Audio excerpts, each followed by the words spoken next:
흥사단 옛 본부 건물 보존을 두고 개발사 측과 보존이 간의 입장이 명확해졌습니다. 개발사 측은 철거를 서두르고 있고 보존이는 철거 절차에 하자가 있다고 주장했습니다. 코로나 사태가 진정되면서 소비가 급증하고 있습니다. 소비자들을 잡기 위한 한인업소들의 경쟁은 더욱 치열해지고 있습니다. 노숙자 정책을 둘러싸고 시의원 간에 완전히 상반된 주장이 충돌하고 있습니다. 인도 노숙을 완전히 금지하자는 주장과 노숙자 권리도 존중해야 한다는 주장입니다. LA 통합교육부는 가을 학기에도 마스크 착용을 계속하기로 했습니다. 2주 만에 한 번씩 코로나 검사도 반드시 실시하도록 했습니다. 캘리포니아주 2차 백신 복권 추첨이 오늘 실시됐습니다. 5만 달러 당첨금이 걸린 15명이 뽑혔습니다. 라이언이 모든 카카오 프렌즈와 함께합니다. 그리고 한미 카카오 프렌즈 데뷔카드가 탄생했습니다. 한미 카카오 프렌즈 체킹 계좌를 열면 1% 캐시백과 카카오 프렌즈 캐릭터 상품도 드립니다. 지금 한미닷컴에서 확인하세요. 캘리포니아주의 2차 백신 복권 추첨이 오늘 실시됐습니다. 5만 달러에 당첨된 15명이 선정됐습니다. 관련 소식은 잠시 뒤에 전해드리겠습니다. LA 한인사회가 흥사단 옛 본부 건물을 사적지로 지정하자는 움직임에 대해 개발사 측은 철거 조치를 서두르기 시작했습니다. 사적지 지정을 추진하고 있는 로펌 측은 철거 신청 절차에 하자가 드러났다고 주장했습니다. 먼저 전영훈 기자가 취재했습니다. 지난 수요일 흥사단 옛 본부에 대한 구체적인 보존 노력에 나선 한인단체들. 특히 역사문화 사적지 지정을 추진하고 나서면서 개발사가 갑자기 철거 절차를 서두르고 있습니다. 철거 절차의 마지막 단계인 프리-인스펙션, 현장 실사를 시정부에 신청했습니다. 건물이 LA시 역사문화 사적지로 지정되면 철거와 개발이 사실상 불가능해지기 때문입니다. 단소 구입 추진 본부에서 위원들이 지금 모여서 거기에 대한 대비책을 강구하기 위해서 저희들이 최선의 노력을 하고 있습니다. 구입추진위원회는 철거 절차 과정에서 하자가 있다고 주장하고 있습니다. 위원회는 빠른 시일 내에 시정부에 철거 중단을 요구할 방침입니다. 최대한 시간을 단축해서 좋은 결과가 나올 수 있도록 저희들이 진행되는 과정을 상세하게 말씀드리도록 하겠습니다. 위원회는 주요 환경단체인 LA 컨설벤시와 협력해 사적지 지정도 함께 추진하겠다는 계획입니다. 이에 대해 개발사 측은 건물만 이전하는 안은 고려하겠다는 입장입니다. LA에서 SBS 전영웅입니다. 코로나 사태 이후에 보복 소비가 한인 경제에서도 분출하고 있습니다. 이들을 잡기 위한 한인업소들의 경쟁도 치열해졌습니다. 이 톡톡 튀는 마케팅 아이디어를 취재했습니다. 이사면 기자입니다. LA 한인타운에 위치한 무제한 고기 식당. 45달러만 지불하면 2시간 동안 고기와 주류를 무제한으로 즐길 수 있습니다. 최근 소비자들의 소비가 급증하면서 한인 업소들의 마케팅 경쟁이 치열해지고 있습니다. 이러한 아이디어 마케팅에 대해 소비자들의 반응은 매우 뜨겁습니다. You know, you listen less than $100 for two people. That's a pretty good deal. Yeah, alcohol, food, all you can eat. You're gonna walk out happy. 주류를 2병 주문하면 한 병을 1달러에 제공하는 식당도 생겼습니다. 주류 이벤트를 시작하고 매출은 30% 정도 증가했습니다. 2병을 드시면 세 번째 병은 제가 일불에 드리고 그다음에 또 2병을 또 드시면 그 세 번째 병은 그러니까 6번째 병이 되겠죠. 그것도 또 이제 또 다시 일불에 또 드리는 거죠. 우버나 리프트를 이용해 식당에 오면 주류 할인 혜택을 제공하는 업소도 등장했습니다. 이벤트를 통해 매출을 올리는 동시에 음주운전도 방지할 수 있습니다. 그러니까 오늘 날짜로 우버나 리프트 영수증을 보여주시면 그러니까 소주랑 복분자랑 막걸리는 2불 할인이고 다른 맥주는 1불 할인이요. 다음 주 화요일 경제 전면 정상화를 앞두고 있는 캘리포니아주. 요식업소들의 치열한 아이디어 전쟁은 이미 시작됐습니다. LA에서 SBS 이삼현입니다. 400만 명의 LA시 인구의 시의원 수는 단 15명에 불과합니다. 이들의 정책이 곧바로 시의 중요한 정책으로 이어집니다. 최근 노숙자 문제가 심각한 지역구의 한 시의원은 인도 노숙 자체를 금지하는 강경한 대책을 추진하기 시작했습니다. 또 다른 시의원에 대해서는 리콜 움직임이 구체화되고 있습니다. LA 항만과 와츠 지역 등을 대표하는 LA시 15지구 조 부스카이노 시의원. 차기 시장 출마를 공식화한 이후 강경한 노숙자 정책을 내놓고 있습니다. 부스카이노 시의원은 LA 노숙자 서비스국을 폐지하고 예산을 재배치해야 한다고 주장했습니다. 코로나 팬데믹 기간 중단됐던 길거리 노숙 금지 조치에 대한 단속도 즉시 재개할 것을 촉구했습니다. 노숙자에 대한 규제가 전혀 이루어지지 않아 주민들의 불만이 고조되고 있다는 이유에서입니다. 전직 경찰 출신으로 민주당 소속이지만 중도 성향에 가까운 정책들로 지지율을 끌어올리고 있습니다. 반면 극진보적인 정책을 내세우며 데이빌 류 시의원을 꺾고 당선된 니띠아라만 LA시 4지구 시의원. 임기 6개월 만에 소환될 위기에 처했습니다. 지역 주민들을 챙기기보단 노숙자 인권 보호에만 집중한다는 이유에서입니다. 라만 시의원 리콜 추진위원회는 지난 3월 에코팍 지역 노숙자 캠프 철거 움직임 때 라만 시의원이 반발 시위에 나선 것을 문제 삼았습니다. 자신의 지역구도 아닌 곳에 사회주의 단체들의 부추김에 못 이겨 시위에 참여한 것은 이해가 되지 않는다는 겁니다.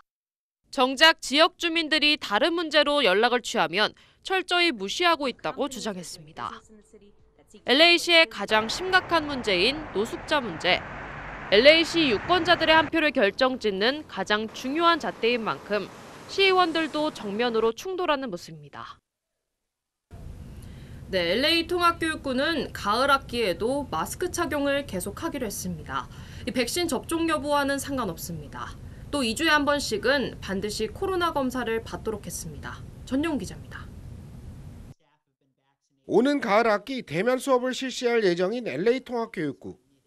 LA 통합교육부는 학생과 교사들의 마스크 착용 방침을 유지하고 정기적인 코로나 검사도 실시할 방침입니다. LA 통합교육부는 교사 노조와 이 같은 내용에 잠정 합의했다고 발표했습니다. 이번 합의에 따라 모든 교직원과 학생들은 백신 접종을 받았더라도 마스크를 의무적으로 착용해야 합니다. 다만 장애가 있는 학생들에게는 일부 예외가 적용될 수 있습니다.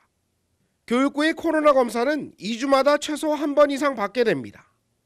지난 4월 학교들이 재개방하면서 실시된 매주 검사 규정보다는 다소 완화됐습니다. 또 학생과 교직원 그리고 학교 방문객에 대한 체온 측정 검사도 매일 실시됩니다. 교사노조는 이번 합의가 학생과 교직원의 안전을 지키는 필수적인 방역수칙을 유지하는 것이라고 밝혔습니다.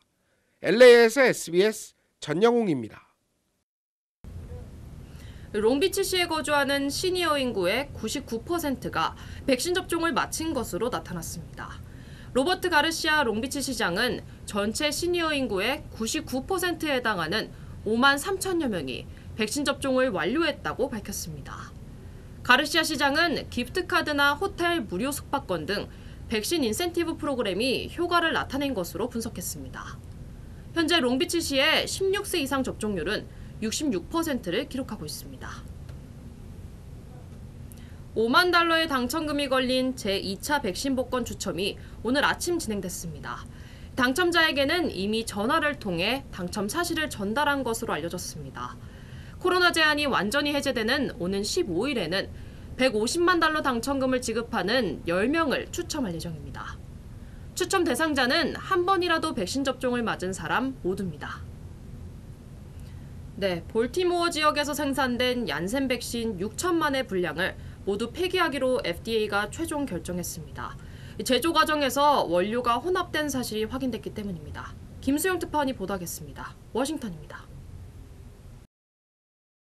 뉴욕타임스는 미국 식품의약국 FDA가 미국 볼티모어에서 생산된 얀센사의 코로나 백신 6천만의 분량에 대해 폐기 처분 결정을 내렸다고 보도했습니다. 지난 3월 볼티모어에 있는 백신 생산 공장인 이머전트 바이오 솔루션스에서 백신 성분 혼합 사고가 발생한 데 따른 조치입니다. 이 공장에서 얀센 백신과 아스트라제네카 백신의 일부 원료가 뒤섞이면서 당시 1,500만의 분량의 얀센 백신이 폐기 처분되고 공장 운영도 중단된 상태입니다. FDA가 추가 조사를 벌인 결과 다른 얀센 백신 6천만 회분도 오염 우려가 있다고 판단하고 폐기 결정을 내린 겁니다. 현재 미국에서 유통되는 얀센 백신은 모두 네덜란드에서 생산된 분량이라고 뉴욕타임스는 보도했습니다. FDA는 문제의 공장에서 생산된 백신 가운데 1,000만 회 분량에 대해서는 미국 유통과 외국에 대한 백신 지원용으로 사용을 허가할 방침입니다. 얀센 백신의 대량 폐기 결정으로 다른 나라에 코로나 백신을 지원하겠다는 바이든 미국 대통령의 계획에 일부 차질이 불가피해질 것으로 전망됩니다. 워싱턴에서 SBS 김수영입니다. 미국의 블링컨 국무장관과 중국의 양제츠 외교 담당 정치국원이 전화통화를 가졌습니다. 코로나 기원과 대만 문제를 두고 양측은 충돌한 것으로 전해졌습니다. 전영우 기자입니다. 토니 블링컨 미국 국무장관과 양제츠 중국 공산당 외교 담당 정치국원이 전화통화를 가졌습니다. G7 정상회의에서 미국 주도로 중국 견제에 초점을 맞춘 동맹복원이 논의 중인 만큼 중국이 민감한 반응을 보인 것으로 분석됩니다. 양국 외교수장은 통화에서 현안을 두고 충돌했습니다. 미 국무부에 따르면 블링컨 장관은 중국이 코로나19 바이러스의 기원을 밝히는데 투명하게 협력해야 한다고 강조했습니다. 그러자 양 정치국원은 코로나19 기원 문제를 정치화하지 말고 국제방역 협력에 집중할 것을 촉구한다며 맞받은 것으로 전해졌습니다. 대만 문제에 대해서도 블링컨 장관이 중국이 압박 정책을 중단하고 평화적으로 문제를 해결해야 한다고 언급하자 양 정치국원은 대만은 중국의 일부라며 미국이 하나의 중국 원칙을 지키고 대만 문제를 신중히 처리하길 바란다고 답했습니다. 또 양 정치국원은 진정한 다자주의는 스몰서클의 이익에 기초한 가짜 다자주의가 아니라 유엔 헌장과 국제법의 원칙에 근거해야 한다며 G7 정상회의에 대한 불편한 심기를 내비쳤습니다. 미 국무부에 따르면 두 외교수장은 바이든 행정부의 포괄적 대북 정책에 관해서도 논의했다고 밝혔습니다. 두 외교수장은 지난 3월 미국 알래스카 단판에서 만난 이후 이번에 처음 통화를 진행한 것으로 전해졌습니다. SBS 전용우입니다. 네, 다음 소식 전하겠습니다. 요즘 생산되는 자동차는 미니밴인지 SUV 차량인지 구분하기가 쉽지 않습니다. 기아 신형 카니발은 디자인까지 크게 바뀌면서 SUV형 미니밴으로 변모했습니다. 이사명 기자가 시승식을 다녀왔습니다. SUV 같은 미니밴으로 소개된 기아의 2022년 카니발. 기존의 미니밴 틀에서 벗어난 카니발이 미국 시장에서 베일을 벗었습니다. 뉴 카니발은 SUV와 같이 럭셔리하고 세련된 느낌을 주는 미니밴으로 평가받고 있습니다. 패밀리 자동차라는 틀에서 벗어나 개성이 넘치는 SUV형 미니밴으로 변모했습니다. 다목적 자동차로 불리는 카니발은 8명까지 탑승할 수 있습니다. 특히 2열 시트의 VIP 라운지 체어는 비행기 비즈니스 좌석을 연상시킵니다. Basically, it has the utility, the functionality, the family fun that comes with a minivan, but it does it in a very different style. We're really aggressively going into the SUV market with this vehicle, which is something I think our competitors at Honda and Toyota did not see coming. 카니발은 V6 엔진으로 최대 290마력의 힘과 3,500파운드의 견인 능력을 지니고 있습니다. 기아의 새로운 뉴 로고를 사용한 미국 내 첫 기아 모델이기도 합니다. SBS 이삼현입니다. 파리 오페라 발레단에서 활동하고 있는 박세은 씨가 수석 무용수에 임명됐습니다. 발레의 종가라는 파리 오페라 발레단의 수석 무용수에 아시안 출신이 임명된 것은 처음이라고 합니다. 김수현 기자입니다. 파리 오페라 발레단은 한국 시각으로 오늘 새벽 제1무용수 박세은 씨가 수석 무용수 에뚜알로 승급했다고 발표했습니다. 에뚜알은 별이라는 뜻. 파리 오페라 발레단 352년 역사상 첫 아시아 출신 수석 무용수입니다. 박세은 씨는 발레단이 코로나 이후 공연을 재개하면서 처음 선보인 로미오와 줄리엣 공연 직후 승급 소식을 들었습니다.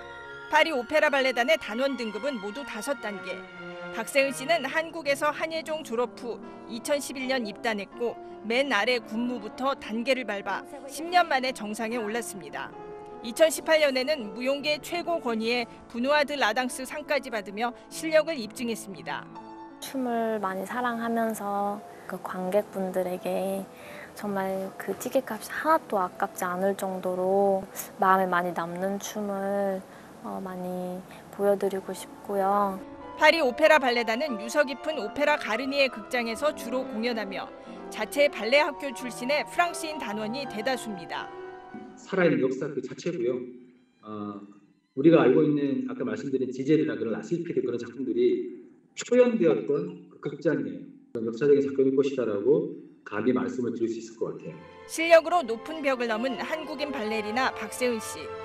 발레의 종가 파리 오페라 발레단에서 새롭게 반짝이는 별로 날아올랐습니다. SBS 김수현입니다. 독도를 국제 분쟁 지역으로 만들려는 도발에 이제는 자위대가 앞장서고 있습니다. 자위대는 홍보 영상까지 만들어 독도는 국제 분쟁 지역이라는 억지 주장을 계속하고 있습니다. 유성재 특파원이 보도하겠습니다. 우리나라 합동참모본부에 해당하는 일본 방위성 통합망료 간부가 이달 초 SNS에 올린 홍보 동영상입니다. 2분 20초 길이로 중국의 해양 진출에 대항하는 이른바 자유롭고 열린 인도태평양 구상이라며 일본과 프랑스의 군사 협력을 소개하는 내용입니다. 그런데 영상 첫머리에 등장하는 동북아 일대 지도에 인도태평양 지역의 안보 위험 요소 중 하나라며 독도의 영토 문제를 꼽았습니다. 독도가 분쟁 지역이라며 억지를 부리는 것에서 한 발 더 나아가 인도태평양 지역 전체의 문제로 부각하려는 의도가 엿보입니다. 도쿄올림픽 조직위원회가 지도에 독도를 일본 영토인 것처럼 표시한 데 이어 자위대까지 나서 우리나라의 영토 주권에 도전하는 태도를 보이고 있는 겁니다. 반면 중국이 영유권을 주장하는 센카쿠 열도 중국명 랴오이다오는 아예 언급조차 하지 않았습니다. 일본 자위대는 올해 들어 모두 38차례 주 2회꼴로 외국군과의 공동훈련을 벌였는데 미국은 물론 호주, 인도 등 쿼드 참가국과의 접점을 늘리고 있습니다. 自由で開かれたインド太平洋の維持強化に向けて豪州との防衛協力を新たな次元へとさらに引き上げていく考えであります。 우리 외교부는 어제와 오늘 이틀에 거쳐 외교 채널을 통해 일본의 유감과 항의의 뜻을 분명히 전달했다고 밝혔습니다. 도쿄에서 SBS 유성재입니다.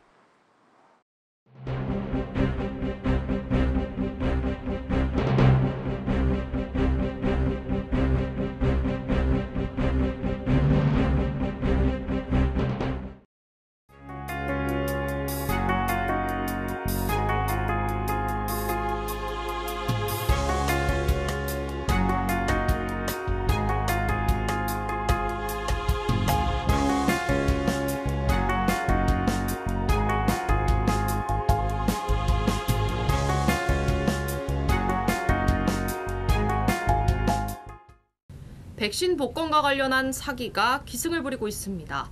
축하한다는 메시지와 함께 개인정보를 요구한다고 합니다. 당연한 수법이지만 한순간에 당할 수 있습니다. 항상 주의하시기 바랍니다. 저희 SBS 이백뉴스는 유튜브 채널을 통해 언제든지 다시 시청하실 수 있습니다. 위에 보이시는 QR코드를 핸드폰 카메라로 찍으시면 바로 유튜브 채널로 연결됩니다. 꼭 한번 확인해 보시기 바랍니다. 이백뉴스 마치겠습니다. 고맙습니다.